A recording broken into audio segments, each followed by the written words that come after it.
Alright, so in the last video we learned about the fundamental property called charge, and we also saw that if you want to make some device work you need a current, but that still doesn't answer some questions. Okay, like, so you have this toaster, it's producing, it's producing some heat, right? Which is basically what you need to make the toast. But heat is a kind of energy, and you cannot just produce energy from anywhere, from nowhere. The energy definitely has to come from somewhere, right? So it cannot just come, it cannot just appear from thin air, especially if if you've learned about the law of conservation of energy. Then more so, the energy has to be provided from somewhere, an equal amount of energy. All right. And another thing, well, it's very similar. Uh, we could say that these charges that are flowing, okay, you can see these charges, these electrons that are moving through the wire, through the toaster, and then back again. It wouldn't make sense if a charge just moves on its own, right? Especially if, like before uh, we were talking about this boulder, okay, the very first time we were discussing charge. So yeah, so it wouldn't just make sense for these charges, even though these are very small particles, it just wouldn't make sense for them to move on their own. um, you need a certain push, right? You need a certain push, right? So suppose that this was your electron. You should need a certain push, okay? Certain push, or energy, okay, energy, to make it move, right? To make it move. And that is exactly what voltage, this uh, other new term, actually it's not really that ambiguous of a term. We do see it a lot, especially on ratings on devices, okay, like 230 volts, etc., etc. So okay, so voltage is exactly this, what we are talking about, this push that we need, or this energy that we need to provide to make these charges or these electrons uh, move forward, okay, or go through electrical devices and do their work. We'll discuss that in a bit. So voltage, well, we would need a formal definition, cannot just leave it that ambiguous. So voltage is the energy per unit charge. Voltage is the energy per unit charge. Oops, per unit charge. I hope that makes sense. Um, Especially the reason for us having per unit charge is because uh, like, it's not really just possible to wait, there's an R here. It's just not possible to talk about the total energy all the time. It's not really something convenient either. Like, if your toaster is or suppose, even another example, if if a fan or an AC that's running for some time, and a lot of charge would have passed through it. So talking about total energy would be inconvenient, and really isn't something that we'd like to do. So that's why we have this per unit charge, okay. This is one kind of rate, okay. So, and voltage is basically on every unit of charge, okay. This is another reason why it makes more sense. So on every unit of charge, okay, suppose that this is 1 coulomb, okay, in a blob, okay, of 1 coulomb. So on every unit of charge, how much energy are you putting in it, how much energy are you providing it, okay, to make it move?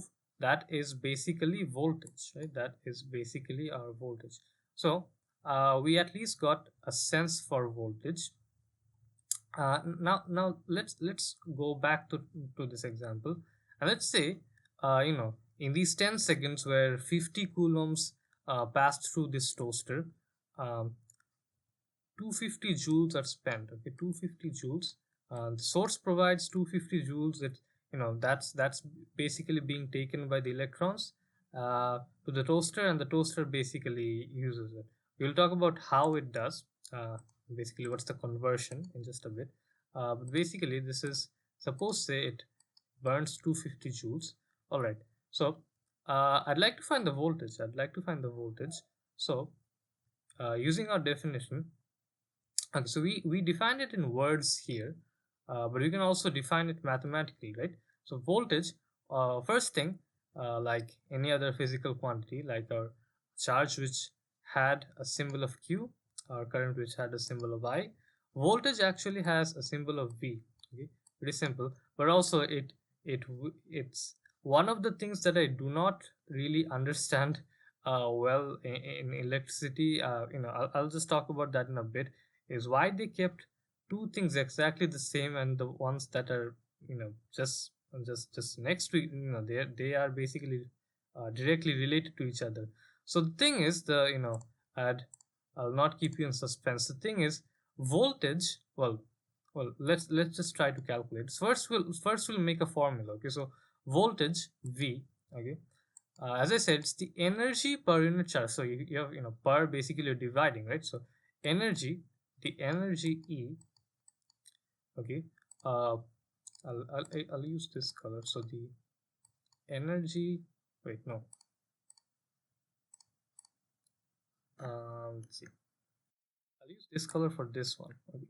So voltage V is your energy per unit charge. So E by Q. All right. And if we use this example, so 250 joules, that was the energy provided, and this was the charge. The total charge was 50 coulombs, right? Okay, so we have the energy was 250 joules,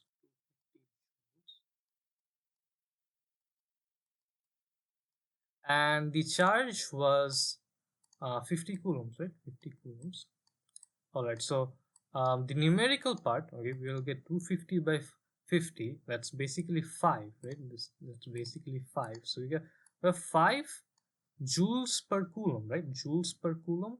Okay, so joules per coulomb. But again, same argument as current.